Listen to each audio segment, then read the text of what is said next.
আজকে একটা সেনসিটিভ বিষয় নিয়ে কথা বলবো। তা হচ্ছে মাতৃভক্তি। বাবার উপরে আমাদের অবশ্যই ভক্তি করা উচিত, কিন্তু মাতৃভক্তিটা একটা আলাদাই বিষয়। এবার কথা হচ্ছে, অদ্বৈত বেদান্ত নিয়ে চর্চা করতে করতে হঠাৎ আমি মাতৃভক্তি নিয়ে কেন কথা বলছি, মানে নিজের জন্মদাত্রী মাকে নিয়ে কেন কথা বলছি। তার কারণ, এই অধিকার আমাকে দিয়েছেন আমার গুরুদেব। আমি যখন প্রথম ভগবানের কাছে যাই, ভগবান একটা কথা আমাকে বলেছিলেন যে, তুই কি মাকে ভালোবাসিস? আমি ভাবলাম, হ্যাঁ, ভালো তো বাসি। তো তখন ভগবান বললেন, তুই কি জন্য ভালোবাসিস? আমি বললাম, মা আমার সবকিছু দেখাশোনা করে তাই ভালোবাসি। এই ধরনেরই একটা উত্তর দিয়েছিলাম, এক্সাক্ট মনে নেই, প্রায় 13-14 বছর আগের কথা।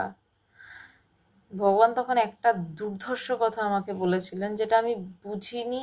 এখন একটু একটু হয়তো বোধগম্য গুরুকৃপায় হয়, যে তুই যত বেশি আধ্যাত্মিক পথে এগোবি, তত বেশি মাকে ভালোবাসতে শুরু করবি। আধ্যাত্মিক পথে যদি না এগোস, মাকে ভালোবাসাও হবে না তোর। এরপর আমার জীবনে এলো অনেক পড়াশোনা, কারণ হোস্টেলে চলে গেলাম। সেই বাহ্যিক পড়াশোনার কথা বলছি না, যেহেতু হোস্টেলে গেলাম, ভগবানের সান্নিধ্য পাই না, গুরু সান্নিধ্য থেকে বঞ্চিত এক প্রকার। কিন্তু হ্যাঁ, বঞ্চিত বলবো না, নানানভাবে কথা হতো, ভগবান বই বলে দিচ্ছেন, বই পড়ছি। তো সেই সময় নাগাদ একটা জায়গায় স্বামীজির একটা কথা পড়লাম, স্বামী বিবেকানন্দের, যে সন্ন্যাসীরা কেমন না, বহুজন হিতায় চ বহুজন সুখায় চ। আবার শ্লোকটা বলছি, বহুজন হিতায় চ বহুজন সুখায় চ। আমার হঠাৎ মনে হলো যে, যে সাধু, যে আধ্যাত্মিক পথের পথিক বা যে জ্ঞানী, তার যদি এইটাই জীবনের উদ্দেশ্য হয়, জ্ঞান লাভ করার পরে, যে আমি বহুজনের হিত করব, আমি বহুজনের সুখের কাজে লাগবো, বহুজন হিতায় চ বহুজন সুখায় চ, তাহলে কি তার মধ্যে আমার পরিবার বাদ পড়ে না?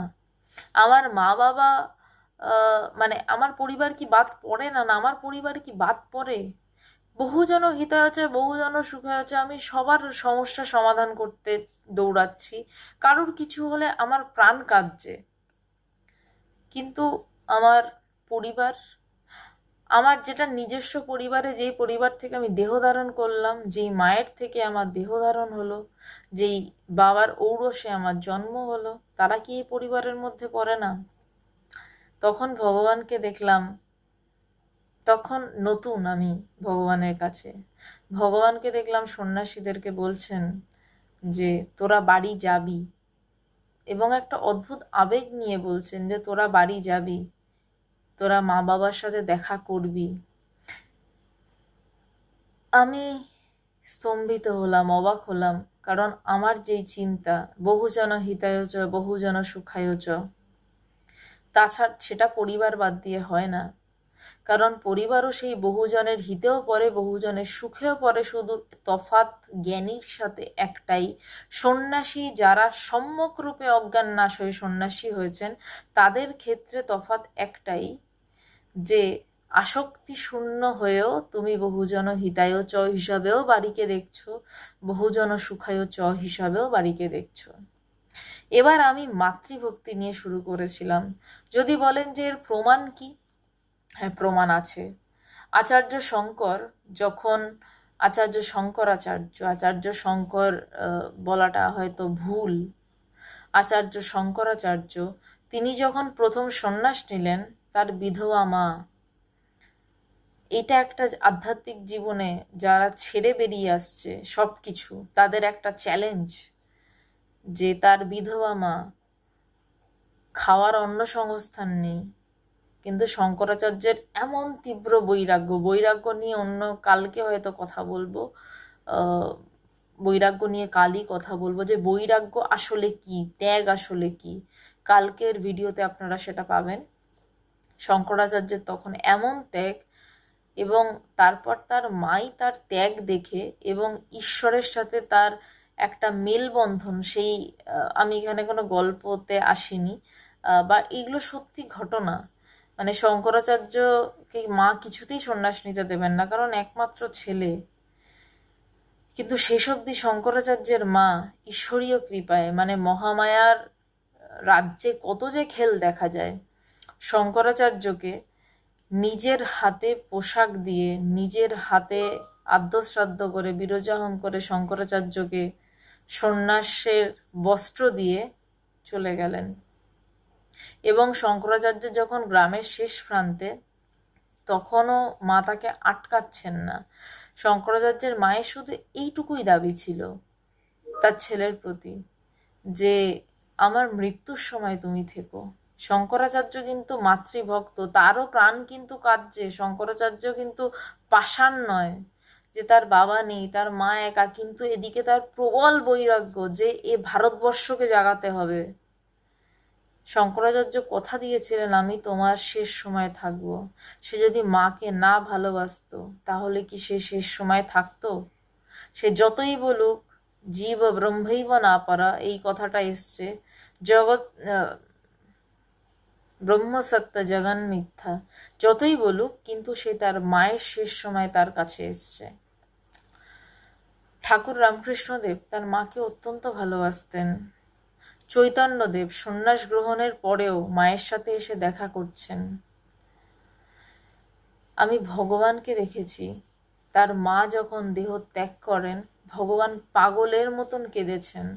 এবং আমি যখন ভগবানকে বলছি যে তুমি কেঁদেছো, তখন ভগবান বললেন যে হ্যাঁ, আমাকে অন্যরা সবাই, তখন আমি আসিনি ভগবানের কাছে, বলছে আমাকে অন্যরা সবাই জিজ্ঞাসা করেছে যে আপনি এত জ্ঞানী, আপনি, ভগবানকে তখন গুরুজি ডাকা হতো, আপনি কাঁদছেন, আপনার তো মায়া থেকে বেরিয়ে যাওয়ার কথা। ভগবান বলেছেন আমি অত কিছু জানি না, আমার মা মারা গেছে, আমি কষ্ট হচ্ছে, আমি কাঁদছি।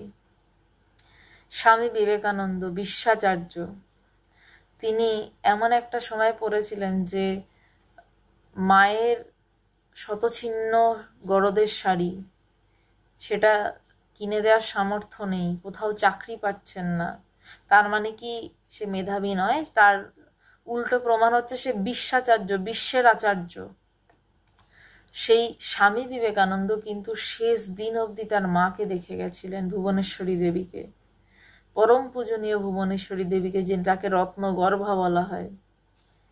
ভগবানকে আমি দেখেছি, ভগবানের রুমে সব সময় তার মায়ের ফটো টাঙানো আছে।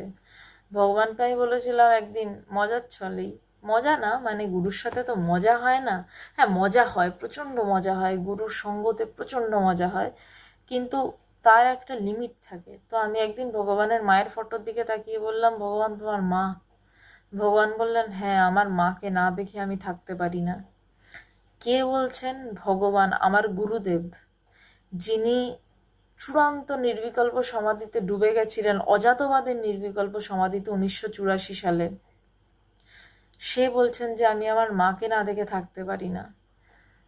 তো সুতরাং আধ্যাত্মিক জগতে বহুজন হিতায় চ বহুজন সুখায় চতে যদি সন্ন্যাসী হয়ে যায়, তার মধ্যে তার পরিবার বাদ পড়ে না। এবং সর্বশ্রেষ্ঠ কথার মধ্যে অন্যতম, ভগবান একদিন আমাকে বলছেন, আমার পরিষ্কার কথাটা মনে আছে, যে তুই তো আগে মাকে ভালোবাসিসনি, তুই তো আগে মাকে নানান রকম কারণের জন্য ভালোবাসতিস, তোকে আমি শেখাচ্ছি কিভাবে মাকে ভালোবাসতে হয়, কিভাবে মাকে শ্রদ্ধা করতে হয়।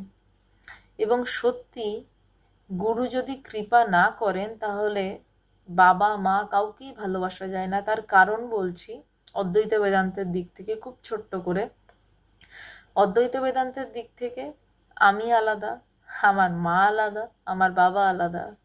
কিন্তু যদি গুরু কৃপায় জ্ঞান লাভ হয়, প্রথমত জ্ঞান লাভ হওয়ার আগে গুরু শেখান যে কিভাবে মাকে ভালোবাসতে হবে, কেন ভালোবাসতে হবে, কেন বাবাকে ভালোবাসতে হবে, এইটা আধ্যাত্মিক গুরু শেখান। এবং ভগবান আমাকে শিখিয়েছেন এবং ভগবানের কাছে গিয়ে আমি মাকে ভালোবাসতে শিখেছি, আমি বাবাকে ভালোবাসতে শিখেছি। সব কিছুর পরেও, সব ঝঞ্ঝা কাটানোর পরেও ভগবানের কৃপাতেই আমি মা বাবাকে ভালোবাসতে শিখেছি। তার আগে আমি মা বাবাকে স্বার্থের জন্য ভালোবাসতাম।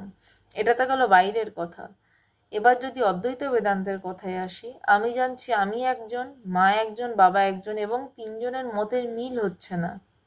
কিন্তু যখন মনই উড়ে যায়, তখন তাদেরকে আর আলাদা কিছু লাগে না মোমের পুতুল ছাড়া। মোমের পুতুল কিছু কথা বলছে, তখন তারা যাই বলেন না কেন, তখন মনে হয় এ তো আমিই বলছি। এবং যেহেতু তখন সব একাকার হয়ে থাকে, তারাও আর বিশেষ কিছু বিরুদ্ধ কথা বলেন না। সুতরাং ভালোবাসাটা তখনই হয়, কারণ আমি জানি যে আমার মা এই অখণ্ড অনন্ত ব্রহ্মাণ্ডের আলাদা কিছু নয়, এবং আমিও অখণ্ড অনন্ত ব্রহ্মাণ্ডের আলাদা কিছু নই, আমার বাবাও তাই নয়। তাই জন্য বহুজন হিতায় চ বহুজন সুখায় চ মধ্যে আমার পরিবার পরে, আমার বাবা পরে, আমার মা পরে। তাদেরকে দেখার দায়িত্ব আমার, যেমন আমার সবাইকে দেখার দায়িত্ব আমার, কিন্তু আসক্তি শূন্য হয়। আর ঠিক তেমনই ভগবানের কথাটা, যে আগে তুই মাকে ভালোবাসতে পারিসনি, আমি তোকে শেখাচ্ছি কিভাবে মাকে ভালোবাসতে হয়, কিভাবে বাবাকে ভালোবাসতে হয়। এবং ভগবান আমাকে কৃপা করে শিখিয়েছেন। কৃপা করে, এর পরের কথাটা আর যাচ্ছি না, তিনি কৃপা করে শিখিয়েছেন। আধ্যাত্মিক জগতে আসার পর আমি যথার্থভাবে, ঝগড়া হতে পারে, অশান্তি হতে পারে, কিন্তু ভগবানের কৃপায় আমি শিখেছি, তিনি হাত ধরে শিখিয়েছেন যে কিভাবে মা বাবাকে ভালোবাসতে হয়। মা বাবা কিছুর আলাদা নয়। ভগবানের যারা সন্ন্যাসী, তাদেরকে আমি দেখেছি, তারা যদি বাড়িতে নাও যেতে চায়, ভগবান প্রত্যেক মাসে সবাইকে বাড়িতে পাঠান, যে যাও গিয়ে বাবা মার সাথে দেখা করে এসো। এবং ভগবান আমাকে একদিন একটা কথা বলেছিলেন অনেক বছর আগে, যে তুই আজকে নয় আমার কাছে এসছিস, কিন্তু তোর এই দেহটা কোথা থেকে পেলি? মা বাবার থেকে পেয়েছিস। সুতরাং মা বাবাকে ভালোবাস, তাদের প্রতি কৃতজ্ঞ থাক যে তারা তোকে এই দেহটা দিয়েছে বলে তুই আজকে এসে গুরুসঙ্গ করতে পারছিস। এই অবধি কথা। সুতরাং কোনোভাবেই যদি বাবা মাকে ভালোবাসতে হয়, স্বার্থহীনভাবে, স্বার্থশূন্যভাবে জ্ঞান লাভ করুন, গুরুর পায়ের নিচে বসুন, জিজ্ঞাসা করুন জ্ঞান লাভ কিভাবে সম্ভব। এই জীবন সংসারের সমস্ত সমস্যা মেলে এই একটা জায়গাতে, জ্ঞান লাভে। কারণ জ্ঞান লাভ মানে অন্য কাউকে জানা নয়, আমার আমিকেই জানা, আমার আমিকেই বোধ করার নামই জ্ঞান লাভ। এবং যদি বোধ করি যে আমার আমিই সব, তাহলে তার মধ্যে থেকে আমার বাবা মা আলাদা হয় না, আমার পরিবার আলাদা হয় না। এই অবধি আজ আলোচনা থাকলো। কালকে ভিডিও আসছে ত্যাগ এবং বৈরাগ্য, এই বিষয় নিয়ে চেষ্টা করব। নমস্কার।